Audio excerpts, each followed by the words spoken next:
तो बच्चों इस वीडियो में हम लोग लॉगरिदम के बारे में जानने वाले हैं। देखो क्या होता है, लॉगरिदम दो शब्द से मिलकर बना है। एक होता है लोगस और दूसरा होता है एरिथमोस। ये ग्रीक लैंग्वेज से आया हुआ शब्द है।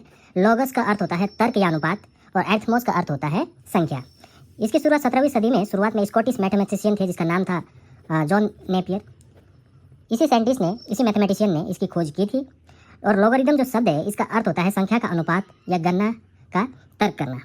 लॉगरिदम की खोज क्यों हुई? एक्सपोनेंट को सरल करने और मल्टीप्लिकेशन को आसान बनाने के लिए ही लॉगरिदम की खोज की थी जॉन नेपियर ने।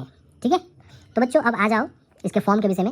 जैसे कि मैं a the power n equal to b अगर लिखता हूँ तो ये जो n है ना, इसको हम लोग एक्सपोनेंट पावर या इंडेक्स कहते हैं, हिंदी में घात या घातांक कहते हैं। ये जो है इसको हम लोग बेस कहते हैं। ठीक है, इसको बेस कहते हैं। और ये तो वैल्यू, ये जो फॉर्म है ना बच्चों, इस फॉर्म को हम लोग इंडेक्स फॉर्म कहते हैं। क्या फॉर्म कहते हैं? Index form. और अगर मैं इसको ऐसा लिखता हूँ, देखो ये बेस को मैंने यहाँ लिखा, लॉग लिखा, फिर यहाँ पे मैंने क्या लिखा, ये b को यहाँ पर लिखा और उसके बाद n लिख दिया।